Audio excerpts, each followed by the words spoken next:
जिसने 15 साल की उम्र से ही पूरा बॉम्बे हत्या लिया था, अब उसकी नजर पूरी दुनिया पे है।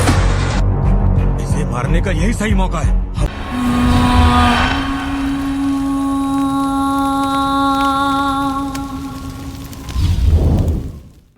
तो फाइनली फ्रेंड्स, कुर्सी की पेटी बांध लीजिए क्योंकि मौसम बिगड़ने वाला है। जी हाँ फ्रेंड्स, बिल्कुल ठीक सुना आपने, क्योंकि सूर्यवंशम की अपार सफलता के बाद पावर स्टार पवन सिंह एक बार फिर आप सभी के बीच पेश करने वाले हैं अपनी धमाकेदार भोजपुरी फिल्म, जिस फिल्म का टाइटल है जियो मेरी जान। भोजपुरी की नॉर्मल फिल्मों से हटकर कुछ नए और अलग अंदाज के साथ है। तो फाइनली हाल ही में फिल्म जियो मेरी जान का सेकंड लुक भी फिल्म के मेकरों द्वारा आउट कर दिया गया है। तो जब से फिल्म का मोशन पोस्टर और फिल्म का फर्स्ट लुक और सेकंड लुक आउट किया गया है, तभी से पावर स्टार पवन सिंह के सभी फैंस के बीच फिल्म और फिल्म के ऑफिशियल ट्रेलर को लेकर काफी ज्यादा एक्साइटमेंट क्रिएट हो चुका है। तो फाइनली इसी बीच फिल्म जियो मेरी जान की ऑफिशियल ट्रेलर की रिलीजिंग डेट रिवील कर दी गई है, जिसकी ऑफिशियल अपडेट खुद फिल्म जियो मेरी जान के डायरेक्टर अंजय रघुराज जी ने अभी अपने हाल के एक इंटरव्यू के दौरान दी है फ्रेंड्स। तो फिल्म जियो मेरी जान का ऑफिशियल ट्रेलर इसी सितंबर महीने के लास्ट तक आप सभी के बीच रिलीज किया जाने वाला है, जो कि इस फिल्म में पावर स्टार पवन सिंह का कुछ हटके और नए अंदाज में कैरेक्टर होगा।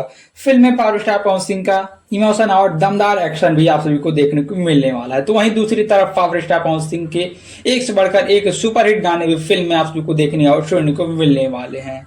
और हाँ, पावर स्टार पवन सिंह और सपना चौहान की प्यारी लव स्टोरी के साथ रोमांस की वीडियो केमिस्ट्री भी इस फिल्म में आप सभी को देखने को मिलने वाली है। तो फाइनली फिल्म जियो मेरी जान के स्टार कास्ट में पावर स्टार पवन सिंह और सपना चौहान और भोजपुरी फिल्म इंडस्ट्री के और सारे छोटे बड़े कलाकार आप सभी को इस फिल्म में देखने को मिल जाने वाले हैं फाइनली। तो फ्रेंड्स, फाइनली फिल्म का ऑफिशियल ट्रेलर आप सभी के बीच लगभग 10 से 12 दिनों के अंतराल में आप सभी के बीच आउट कर दिया जाएगा और फिल्म को आप सभी के बीच शायद दशहरा के शुभ अवसर पर रिलीज की जाने की प्लानिंग चल रही है फ्रेंड्स। तो फाइनली ये रही फिल्म की ऑफिशियल ट्रेलर की रिलीजिंग डेट की अपडेट। पसंद आए तो लाइक करें, कमेंट करें, शेयर करें और चैनल पर नए हो तो सब्सक्राइब कर लीजिए, क्योंकि पावर स्टार की हर एक अपडेट डेली आप सबको मिलती रहेगी। तो फ्रेंड्स, मिलते हैं किसी नेक्स्ट वीडियो में, तब तक के लिए धन्यवाद, बाय बाय, हर हर महादेव।